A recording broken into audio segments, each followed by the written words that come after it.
2026 JEE mains లో అద్భుత ఫలితాలు సాధించిన వివేక. ఆంధ్ర పారిస్ తెనాలిలో అధునాతన హంగులతో మీకు స్వాగతం పలుకుతోంది ఈ కన్వెన్షన్. వెడ్డింగ్స్, రిసెప్షన్స్, ఎంగేజ్మెంట్స్, కాన్ఫరెన్స్లు, సెమినార్స్ మరియు అన్ని రకాల ఫంక్షన్లకు అనువైన వేదిక. ఈ convention function hall AC, RTC bus stand out gate ఎదురు, తెనాలి. Cell number 7288856666.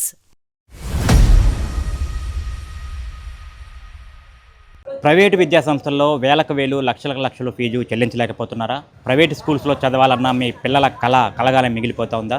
అయితే కేంద్ర ప్రభుత్వం, రాష్ట్ర ప్రభుత్వం ఒక అద్భుతమైన పథకాన్ని ప్రజల కోసం, పేద మధ్యతరగతి వర్గాల ప్రజల కోసం తీసుకువచ్చింది. అదే విద్యా హక్కు చట్టం.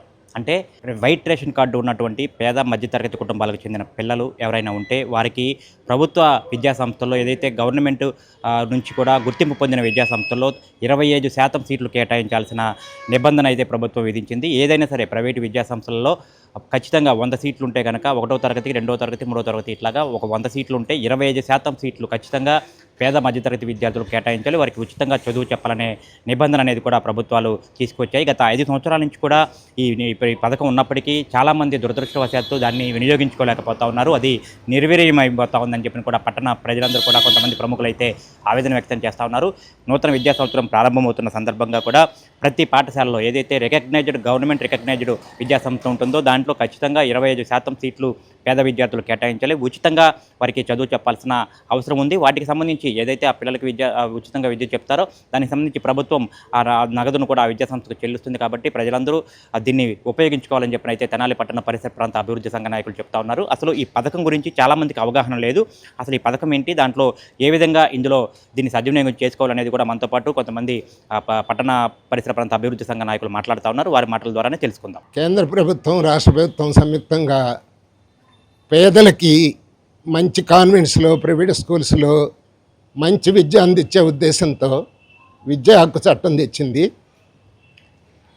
తెనాల్లో నేను ఎక్కువ సోషల్గా తిరుగుతూనే ఉంటాను. ఏ ఒక్క పేదవాడు కూడా దీన్ని ఉపయోగించుకోవట్లేదు. అలానే రాజకీయ నాయకులు కానీ, ఇంతమంది ఉన్న వాలంటీర్స్ కానీ, లేదా ఇప్పుడున్న వ్యవస్థ కానీ ఎవరు కూడా దాని గురించి ప్రజల్లో తీసుకెళ్తలేదు.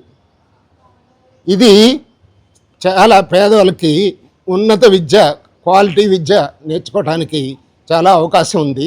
కానీ దీన్ని యూజ్ చేసుకోవట్లేదు. ప్రస్తుతం ఆ నోటిఫికేషన్ పడింది. ఫిబ్రవరి నెల, మార్చి నెల వరకే ఇది అందుబాటులో ఉంది. ఎవరైతే పేదలు ఉన్నారో వాళ్ళ కార్డ్స్, ఆ పిల్లల వివరాలు తీసుకెళ్ళి మీ దగ్గరలో ఉన్న సచివాలయం లేదా ఎంఈఓ ఆఫీస్కి లేదా ఆన్లైన్లో ఆర్టీ యాక్ట్ కింద వెబ్సైట్ ఓపెన్ చేశారు. దాన్ని మీరు యూజ్ చేసుకోవాలి. ఇది పేదలకి చాలా చాలా ఉపయోగం కాబట్టి అందరు పేదలు కూడా దీన్ని ఉపయోగించుకోవాల్సిందిగా మేము కోరుతున్నాం. అన్ని ప్రైవేట్ కాన్వెంట్స్లో ఇప్పుడు సపోజ్ తెనాల్లో ఒక కాన్వెంట్లో 1,50,000 సంవత్సరం ఫీజు ఉంటుంది. కొంతమందికి 25,000 ఉంటుంది సంవత్సరానికి ఫీజు. ఏదైనా సరే పెద్ద కాన్వెంట్ల నుంచి చిన్న కాన్వెంట్ దాకా అన్ఎయిడెడ్ కాన్వెంట్స్ ఏమైతే ఉంటాయో వాటన్నిటి కూడా పేదలు ఉపయోగించుకోవచ్చు. 25 ఉన్న 100 సీట్లు ఉంటే 25 సీట్లు ఫ్రీగా ఇవ్వాలి. వాటి యొక్క ఫీజుని సెంట్రల్ గవర్నమెంట్ రీయింబర్స్ చేస్తుంది అన్నమాట. వాళ్ళకేం నష్టం ఉండదు. కాకపోతే వీళ్ళు ₹1,00,000 చేస్తే వాళ్ళు ఇచ్చేది వాళ్ళ లెక్క ప్రకారం ఇస్తారు.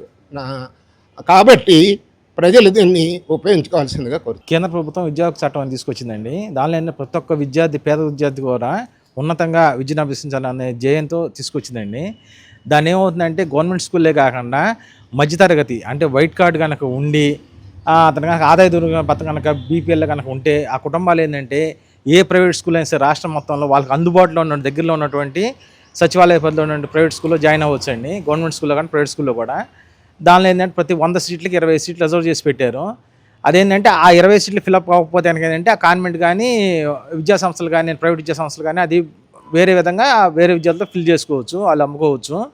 కాబట్టి ఈ విషయాన్ని ఏంటంటే ఎంఈఓలు కానీ, డిఈఓలు కానీ, వాలంటీర్లు కానీ, పంచాయతీ సెక్రటరీ, వార్డ్ అడ్మిన్లు కానీ ఇది ప్రజల్లోకి అనేది తీసుకెళ్ళలేదండి. దానివల్ల ఇన్ని సంవత్సరాలు, ఇప్పుడు గత 5 సంవత్సరాల క్రితం తీసుకొచ్చినా సరే ఇది ప్రజల్లోకి అనేది ఈ పథకం వెళ్ళలేదు. దానివల్ల ఏంటంటే కనీసం ఒక 2% విద్యార్థులు కూడా దీన్ని ఉపయోగించలేకపోతున్నారండి. దీనివల్ల ఏంటంటే ఉన్నతంగా విద్య అభ్యసించాలి, ప్రైవేట్ స్కూల్లో జాయిన్ అవ్వాలి అనే పేదల యొక్క కలగానే మిగిలిపోతుంది.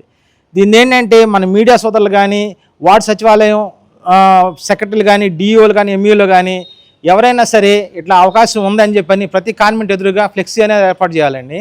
దాన్ని విస్తృతంగా ప్రచారం కల్పించాలని కోరుకుంటున్నామండి. రాష్ట్ర ప్రభుత్వం మరియు కేంద్ర ప్రభుత్వం సంయుక్తంగా చేపట్టిన విద్యా హక్కు చట్టం అనేది ముఖ్యంగా పేద తరగతి మరియు మధ్యతరగతి ప్రజలకు ఒక వరం లాంటిది. దీన్ని ప్రజలు సరిగ్గా ఉపయోగించుకోవట్లేదు. దీనివల్ల దీని ముఖ్య ఉద్దేశం ఏంటంటే ముఖ్యంగా ప్రైవేటు కళాశాలలు మరియు అన్ఎయిడెడ్ స్కూల్స్ ఏదైతే ఉన్నాయో వాటిలో 25% వరకు ఫ్రీ సీట్స్ పేద మరియు మధ్యతరగతి కుటుంబాల వాళ్ళకి కేటాయించబడింది. దీని మీద సరైన అవగాహన లేకపోవడం వల్ల, దీన్ని ఉపయోగించుకోకపోవడం వల్ల ఈ సీట్లు మరుగున పడిపోయి కాలేజీలు మరియు స్కూళ్ళ వాళ్ళు వాటిని వేరే లబ్ధి పొందుతున్నారు. కావున పేద మరియు మధ్యతరగతి ప్రజలు వాళ్ళ యొక్క వైట్ కార్డులు కానీ వైట్ కార్డులు తీసుకొని దగ్గరలో ఉన్న సచివాలయాలకి మరియు ఎంఈఓ ఆఫీసులకి వెళ్ళి వాళ్ళ యొక్క అర్హతను బట్టి వాళ్ళు అక్కడ ప్రైవేట్ సీట్లు పొందవచ్చు అని చెప్పి ఈ యొక్క అవకాశాన్ని ప్రతి ఒక్కరు సద్వినియోగం చేసుకోవాలని చెప్పి మా సంఘం వారు కోరుతున్నారు. వెంటనే చేసుకోవాలి. ఇది కూడా ఫిబ్రవరి మరియు మార్చి ఆఖరి వరకే ఉంది అవకాశం. కాబట్టి అందరూ సద్వినియోగం చేసుకోవాలని చెప్పి మా సంఘం నుంచి మేము కోరుచున్నాం.